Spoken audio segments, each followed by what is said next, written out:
जय श्री राम। प्रेमी भक्तों, आज हम आपको एक ऐसी विधि बताएंगे जिससे केवल 3 दिन में ही भगवान के दर्शन आपको हो जाएंगे।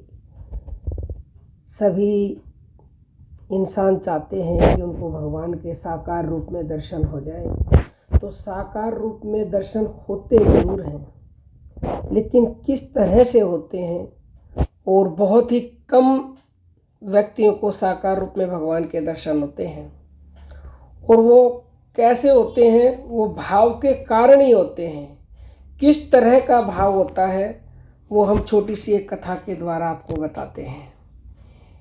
एक बार एक संत जंगल में अपनी कुटिया में रहते थे और भगवान श्री कृष्ण का भजन, ध्यान, नाम जप निरंतर करते थे।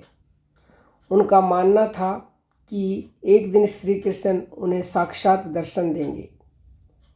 एक दिन एक शिकारी उस जंगल में आया और संत की कुटिया देखकर उनके पास पहुंचा। उसने संत को प्रणाम किया और पूछा, बाबा आप कौन हैं और यहाँ क्या कर रहे हैं? संत ने सोचा कि अगर उन्होंने कहा कि वो भगवान के दर्शन का इंतज़ार कर रहे हैं तो शिकारी शायद इसे समझ नहीं पाएगा, इसलिए उन्होंने शिकारी से पहले उसकी बात पूछी। शिकारी ने बताया, मैं शिकारी हूँ और यहाँ शिकार के लिए आया हूँ। संत ने उसकी बात को समझते हुए कहा, भाई मैं भी शिकारी हूँ और अपने शिकार की तलाश में हूँ। शिकारी ने पूछा, आपका शिकार कैसा दिखता है? हो सकता है मैं आपकी मदद कर दूँ। संत ने कहा, मेरा शिकार बहुत सुंदर है, वह सांवला है, सिर पर मोर मुकुट है और हाथ में बांसुरी लिए रहता है। इतना कहकर संत भावुक होकर रोने लगे। अब शिकारी ने कहा, बाबा आप चिंता मत कीजिए, मैं जब तक आपके शिकार को न पकड़ लूँ तब तक कुछ भी नहीं खाऊंगा। शिकारी जंगल में गया और जाल बिछाकर एक पेड़ पर बैठ गया। उसने 3 दिन तक बिना खाए पिए अपने शिकार का इंतजार किया। उसकी तपस्या और उसके प्रेम को देख करके भगवान श्री कृष्ण उससे प्रसन्न हो गए। उसमें इतना भाव भरा था कि वो भाव के कारण अपने तन की सुध भूल गया, भूख प्यास को भूल गया। और भगवान श्री कृष्ण भाव के भूखे हैं, प्रेम के भूखे हैं। प्रेम से वो इंतज़ार कर रहे थे, जिसके लिए संत कहते हैं कि कृष्ण कृष्ण सब कोई कहे, ठग ठाकुर अरु चोर, और बिना प्रेम रीझे नहीं नटवर नंद किशोर। यानी आप उन्हें कितना ही पुकार लो, कितना ही स्वादिष्ट भोजन का भोग लगा लो, जब तक आप प्रेम से, भाव से, प्रेम भाव से मतलब उन्हें नहीं पुकारोगे, भोलेपन से उन्हें नहीं पुकारोगे, तब तक वो आपको मिल नहीं सकते। तो वो भाव के कारण खुद ही शिकारी के जाल में आकर फंस गए। बांसुरी बजाते हुए आकर खुद ही जंगल से शिकारी के जाल में फंस गया। जब शिकारी ने देखा कि उसका शिकार जाल में फंस चुका है तो वह खुशी से चिल्लाया, मिल गया, मिल गया। उसने भगवान को जाल समेत अपने कंधे पर उठाया और कुटिया की ओर बढ़ चला। कुटिया पहुंचकर शिकारी ने आवाज़ लगाई, बाबा देखिए आपका शिकार लाया हूँ। संत ने दरवाज़ा खोला और देखा श्री कृष्ण जाल में फंसे हुए मंद मंद मुस्कुरा रहे हैं। यह देखकर संत चकित रह गए।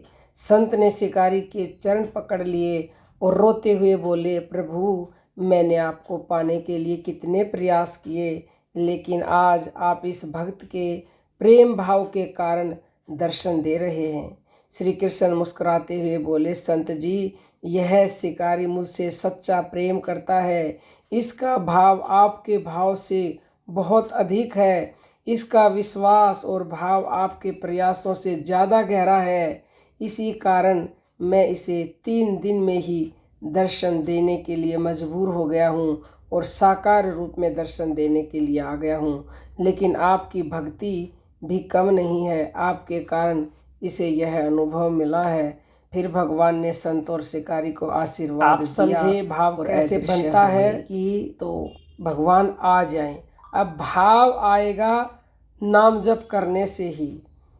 निरंतर जब आप नाम जप करोगे तो आपके अंदर प्रेम भाव उमड़ेगा। शिकारी के अंदर ये भाव आया हुआ था तो वो भोले भाले थे, उनका मन पहले ही निर्मल था, ये उनका ऐसा प्रारब्ध था। तो आपका भी अच्छा प्रारब्ध है, तो आपको ये 3 दिन क्या 1 पल में भी दर्शन हो सकते हैं। जब कोई उन्हें आर्त भाव से पुकारता है तो भगवान उसके लिए अपनी अर्धांगिनी की भी परवाह नहीं करते, वो आन बान शान सब कुछ छोड़ देते हैं और वो अपने भक्त को दर्शन देने के लिए आ जाते हैं। तो भाव के भूखे हैं और भाव ही एक सार है, और भाव से जो उनको भजे तो भव से बेड़ा पार है। तो आपको भी 3 दिन में भगवान के दर्शन चाहिए, तो प्रेम से उन्हें पुकारते रहिए, क्योंकि राम नाम रटते रहो जब लग घट में प्राण, और कभू तो दीन दयाल के भनक पड़ेगी कान। तो न जाने आप जब पुकारते रहोगे तो पुकारते पुकारते वो प्रेम भाव कब प्रकट हो जाएगा आपके अंदर से, और वही वो पल होगा जब वो आपको दर्शन देने के लिए साकार रूप में आ जाएंगे। क्योंकि और कोई तरीका ही नहीं है साकार दर्शन करने का, भाव के कारण ही वो साकार रूप में आकर के दर्शन देते हैं। आपको यह वीडियो पसंद आई है तो अपने जीवन में उतारें, दूसरों के पास भी शेयर करें।